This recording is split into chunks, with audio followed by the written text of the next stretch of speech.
born into a world where my last name opens more doors than I care to walk through. You could say my path was laid out for me. My dad's the big boss of a company you've probably seen tick across the stock exchange more times than you've cursed your alarm clock. Yes, that kind of rich. But if you're expecting tales of a golden girl draped in designer clothes and sipping champagne for breakfast, you've got the wrong story. I've always kept it real, feet firmly on the ground. Money is nice, sure, but it's not everything. I chose a different path, one that's led me to places money can't buy and experiences no gold card can fetch. Charity work, helping those in need, and living a life that's, well, ordinary. That's me, Jessica, not the heiress, just Jessica. One of those typical evenings found me and my friend Sarah at a downtown dive, the kind where the beer's cheap and the lights are dim enough to hide your regrets. Sarah was hyped up about some guy she met online. You've got to meet him, Jess.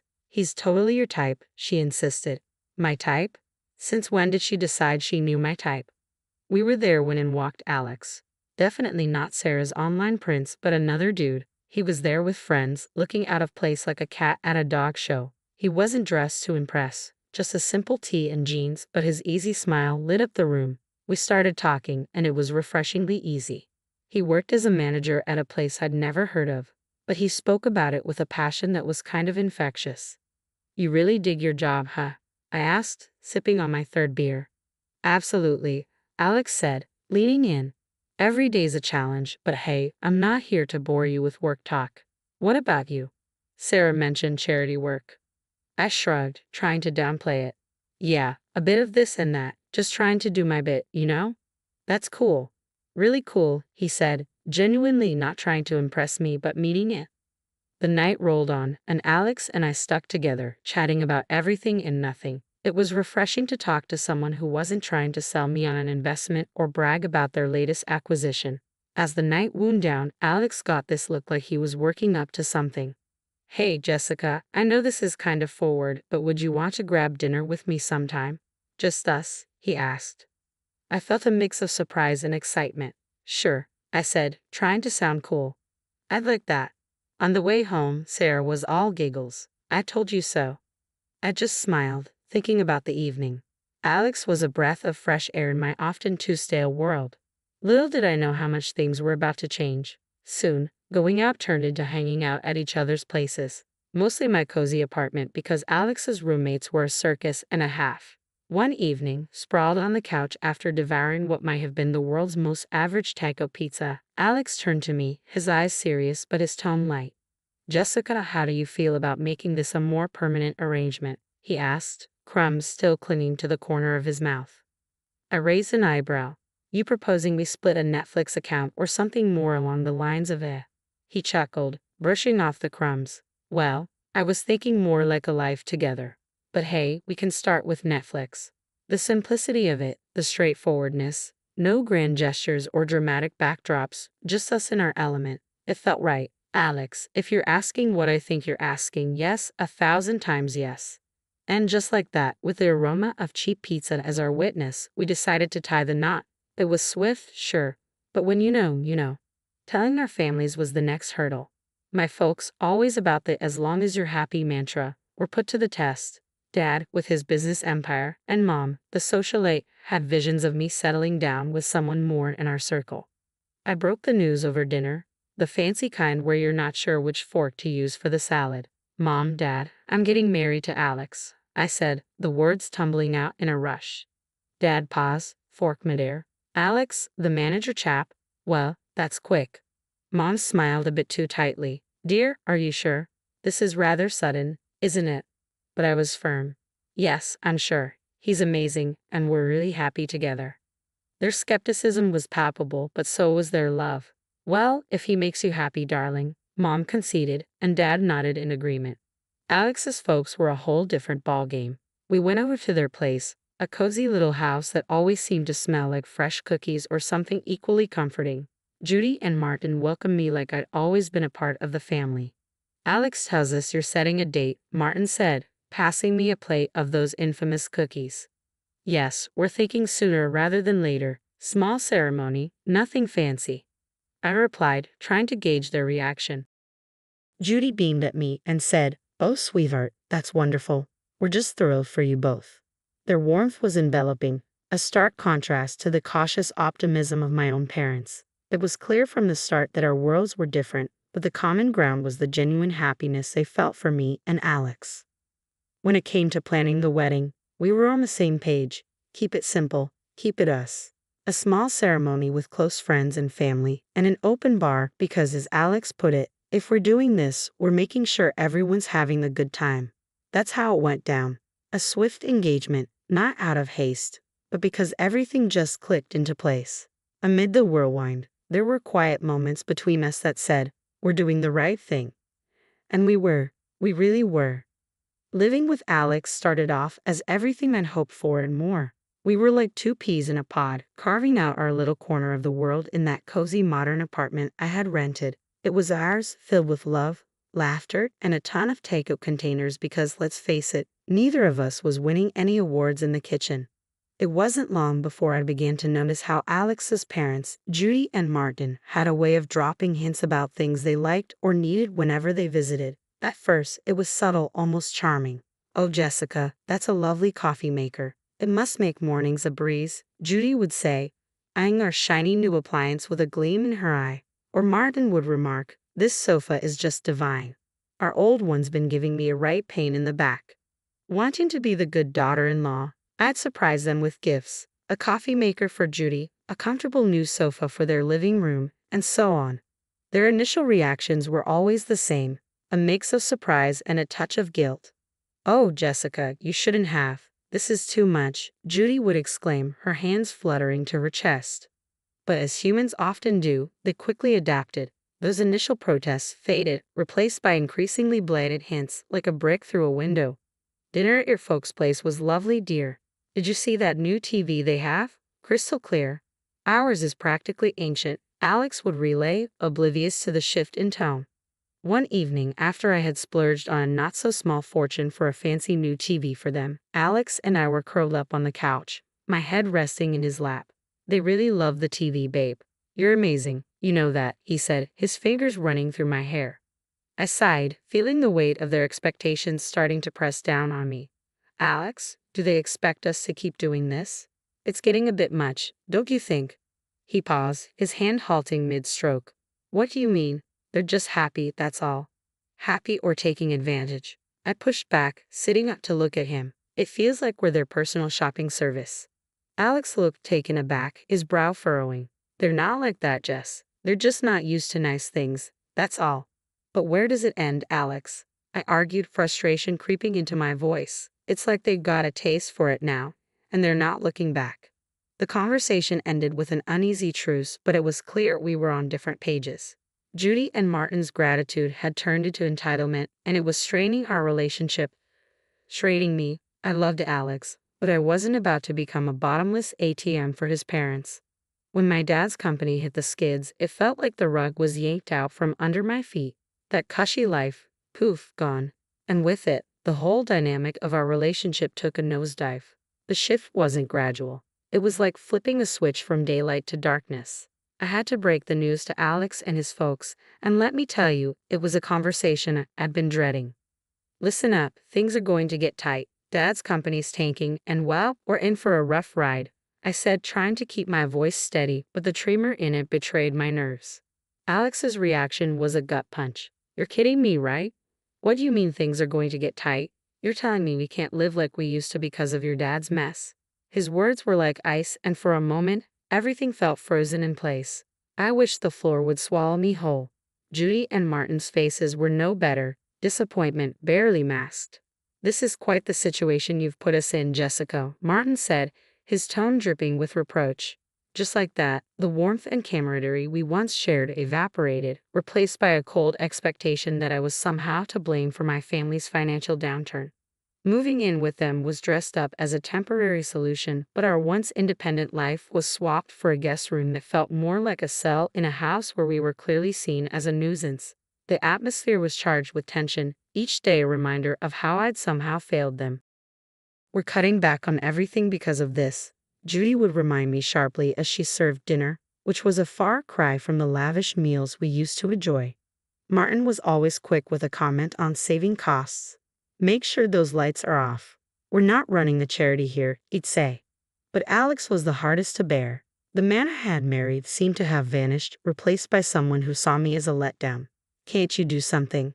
Talk to your dad. It's like you don't even care that we're living like this, he'd snap, anger flaring over the smallest things. Our conversations, once easy and filled with future plans, had become minefields. Every word I said felt like a potential trigger for another outburst. I thought marrying you meant security, not this. This struggle, he'd throw at me during arguments, his words slicing through me. It was clear we weren't just dealing with financial stress. This was a test of our relationship, a revelation of true colors under pressure. I was stuck in the middle, battling disillusionment from my husband and his parents while grappling with my own sense of failure.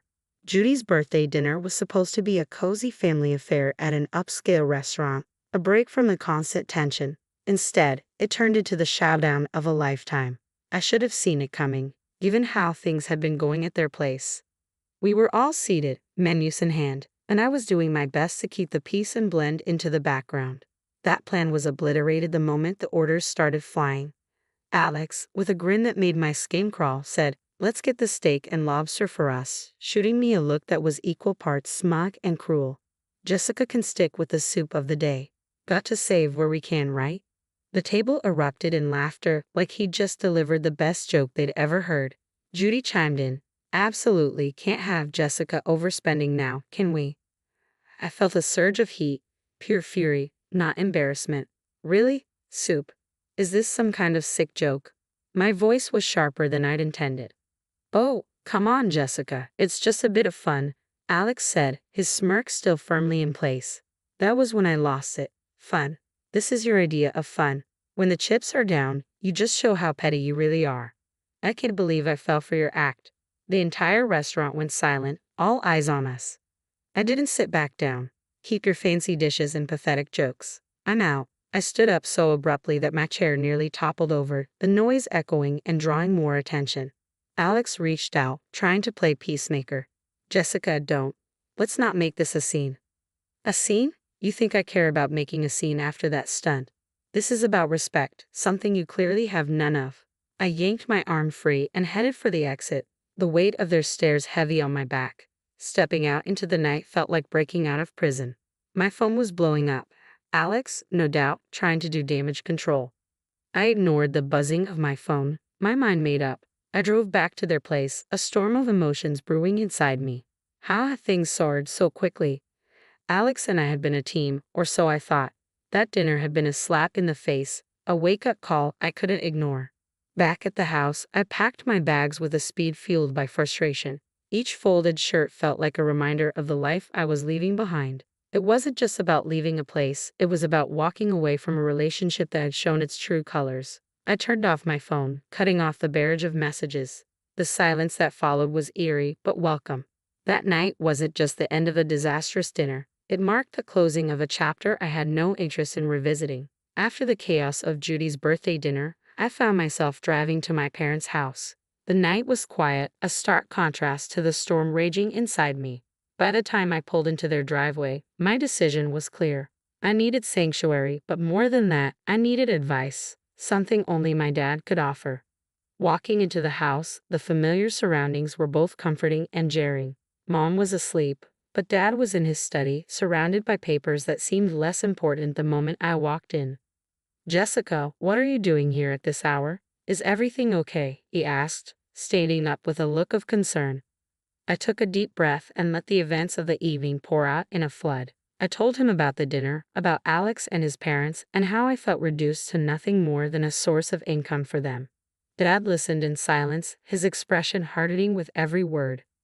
When I finished, he sighed, a sound heavy with years of experience and a hint of sorrow. "Jessica, I saw this coming. I just hoped I was wrong," he said, his voice steady but filled with empathy. "How could I have been so blind, Dad? I thought Alex and I were different," I said, feeling the weight of my naivety. He walked over and put an arm around my shoulders. "You wanted to see the best in him, in them. There's no fault in that. But people show their true colors in tough times. It's a hard lesson, but an important one." I nodded, letting the reality of Dad's words sink in. "But what do I do now?" I asked. I can't go back there.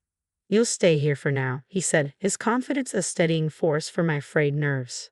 As for the rest, we'll figure it out together. Then he dropped a bombshell that took me by surprise. You know, the company situation isn't as dire as it seems. We're actually on the verge of a breakthrough. It was all a strategic move to weed out the opportunists. I stared at him, stunned. So you mean to say we're not broke? He chuckled, a sound that was part relief, part amusement. Far from it. But it was crucial to see who would stick around when times got tough. Unfortunately, Alex and his family revealed their true colors. The revelation was overwhelming. My anger toward Alex and his parents was now tinged with a sense of vindication. They had shown their true motives, freeing me from a future of manipulation and deceit. Dad, I don't know whether to be relieved or furious, I admitted, my emotions in turmoil. Both is okay, he said, grounding me. But remember, this experience has taught you something invaluable about people and their intentions. Use it. Learn from it. The next day, walking up to Judy and Martin's house felt like heading into the lion's den. I was braced for a confrontation, but nothing could have prepared me for the cold reception I received. Alex was there, divorce papers in hand, with a look of triumphant disdain. Here you go. Let's get this over with, he said, practically shoving the papers at me.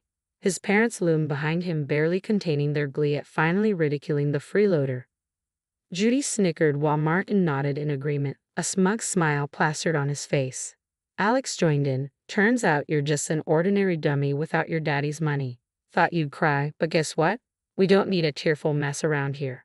Their words stung, but not in the way they had hoped. I felt a bizarre mix of anger and liberation. I looked at the papers, then at them, and without a word, signed where needed. Their smiles widened, thinking they had won, but I had the last laugh. I pulled out a newspaper from my bag and slapped it down on a table with more force than necessary. Thought you might find this interesting, I said, my voice dripping with unrestrained satisfaction. The headline screamed about my dad's company making a monumental comeback, profits soaring higher than ever. Watching their faces drain of color was a sight I'd pay to see again. Judy and Martin's smugness vanished, replaced by shock and then desperation. Alex's arrogance crumbled, leaving him looking like a child who'd just lost his favorite toy.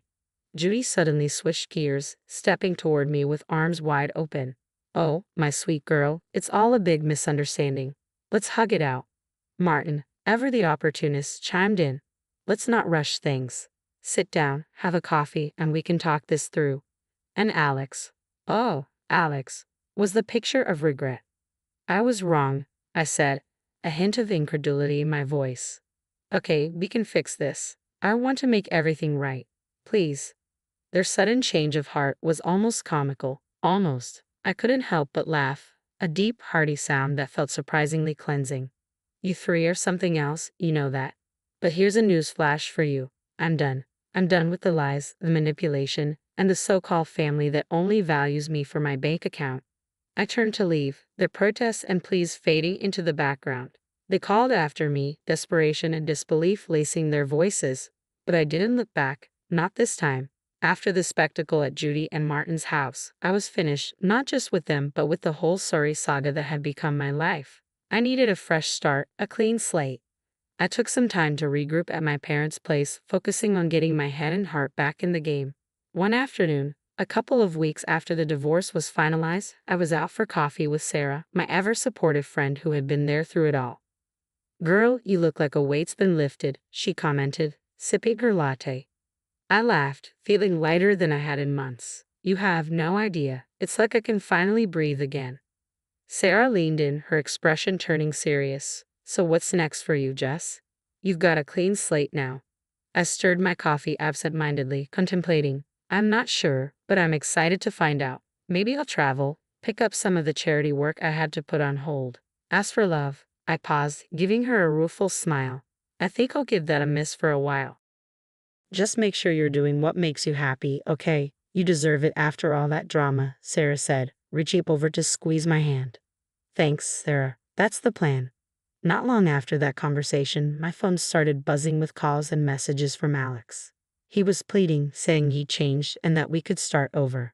His parents even joined in, sending messages filled with apologies and invitations to talk things over. Sitting in my room, phone in hand, I couldn't help but laugh at their sheer audacity. It was almost admirable. Almost. I typed out a response I'd been mulling over for days. Moving on means moving forward, not going back to what broke you. I wish you all the best, but this is where our path ends for good. Take care. Hitting send felt like closing the final chapter of a book I'd been stuck in for too long. Just like that, I was ready to start writing a new one. The next few months were a blur of activity. I threw myself into my work, took up volunteering with a vengeance, and even booked a solo trip to a place I'd always wanted to visit. Life was full, and for the first time in a long while, it was fulfilling too. One evening, sitting on a balcony overlooking a bustling street in a far-off city, I realized I'd found what I'd been searching for all along: peace. The drama, the heartache, and the betrayal seemed like distant memories. My phone buzzed with a new message from a number I didn't recognize. Hesitantly, I opened it. It was from someone I'd met during my travels, someone who made me laugh and think in equal measure. "Hey Jessica, how about dinner when you're back? No expectations, just food and good company." I stared at the message, a smile slowly spreading across my face. Maybe it was time to open my heart again, but on my terms and at my pace. "Yes, I'd like that," I typed back, hitting send before I could second-guess myself. Looking out at the city lights, I felt a sense of excitement for the future. I had moved on, not just from Alex and his family, but from the person I was when I was with them. I was stronger, wiser, and ready for whatever came next.